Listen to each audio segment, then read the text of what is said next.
ನಮಸ್ಕಾರ, ಆರ್ಫೈ ನ್ಯೂಸ್ಗೆ ಸ್ವಾಗತ.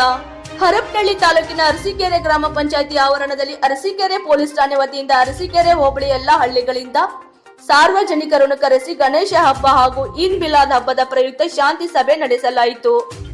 ಪಿಎಸ್ಐ ಕೆ ರಂಗಯ್ಯ ಮಾತನಾಡಿ, ಗಣೇಶ್ ಹಬ್ಬದಲ್ಲಿ ಡಿಜೆಗೆ ಅವಕಾಶವಿರುವುದಿಲ್ಲ.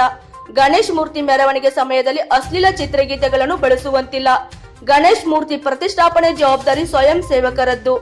ಧಾರ್ಮಿಕ ಸ್ಥಳಗಳಾದ ಮಂದಿರ, ಮಸೀದಿ, ದುರ್ಗಾಗುಡಿ, ಚರ್ಚ್, ಮಸೀದಿಗಳ ಹತ್ತಿರ ಪಟಾಕಿ ಹಚ್ಚುವಂತಿಲ್ಲ. ಗಣೇಶ್ ಮೂರ್ತಿ ಮೆರವಣಿಗೆಯನ್ನು ಪೊಲೀಸರಿಂದ ಅನುಮತಿ ಪಡೆದ ಮಾರ್ಗ ಬಿಟ್ಟು ಬೇರೆ ಮಾರ್ಗದಲ್ಲಿ ಮೆರವಣಿಗೆ ಕೊಂಡೊಯ್ಯುವಂತಿಲ್ಲ. ಗಣೇಶ್ ಮೂರ್ತಿ ಮೆರವಣಿಗೆಯನ್ನು ನಿಗದಿತ ಅವಧಿ ಗಂಟೆಯೊಳಗೆ ಪ್ರಾರಂಭಿಸಿ ಮುಕ್ತಾಯಗೊಳಿಸಬೇಕು. ಷರತ್ತುಗಳು: ಗ್ರಾಮ ಪಂಚಾಯಿತಿ ವಿದ್ಯುತ್ ಪ್ರಸರಣ ಘಟಕದಿಂದ ಧ್ವನಿವರ್ಧಕ ಹಾಗೂ ಪೊಲೀಸ್ ಇಲಾಖೆಯಿಂದ ಅನುಮತಿ ಪಡೆಯಬೇಕು. ಮಂಟಪದಲ್ಲಿ ಪ್ರತಿದಿನ ಬೆಳಿಗ್ಗೆ 6 ರಿಂದ ರಾತ್ರಿ 10 ಗಂಟೆವರೆಗೆ ಮಾತ್ರ ಧ್ವನಿವರ್ಧಕವನ್ನು ಬಳಸಬೇಕು.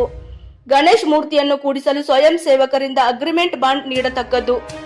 ಗಣೇಶ್ ಹಬ್ಬ ಹಾಗೂ ಈದ್ ಮಿಲಾದ್ ಹಬ್ಬವನ್ನು ಸರಳ ಹಾಗೂ ಶಾಂತಿಯುತವಾಗಿ ಆಚರಣೆ ಮಾಡಬೇಕು.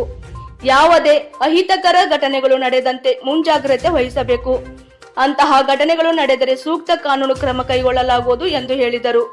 ಈ ಸಂದರ್ಭದಲ್ಲಿ ಮುಖಂಡರಾದ ಪಿ ಮರಿಯಪ್ಪ, ಅಮೀಬ್ ಸಾಹೇಬ್, ಕಾಜಿ ಮೊಹಮ್ಮದ್ ಸಾಹೇಬ್, ಜೈ ಬಸವರಾಜ್, ಶಶಿಕುಮಾರ್, ನವೀನ್, ಶಾಂತ್ ಪಾಟೀಲ್, ಚಿಕ್ ಮೆಳಗೇರೆ ಮಾರುತಿ, ಉಚ್ಚಂಗಿ ದುರ್ಗ ಪ್ರಸನ್, ನಾಗರಾಜ್, ಚಟ್ನಿಹಳ್ಳಿ ಬಸವರಾಜ್, ಅರಸೀಕೆರೆ ಹೋಬಳಿಯ ಸ್ವಯಂ ಸೇವಕರು, ಎಎಸ್ಐ ಟಿಂಕ್ಯಾ ನಾಯಕ್, ಕೂಲಹಳ್ಳಿ ಕೊಟ್ರೇಶ್, ಪೊಲೀಸ್ ಸಿಬ್ಬಂದಿಗಳು ಹಾಗೂ ಸಾರ್ವಜನಿಕರು ಉಪಸ್ಥಿತರಿದ್ದರು.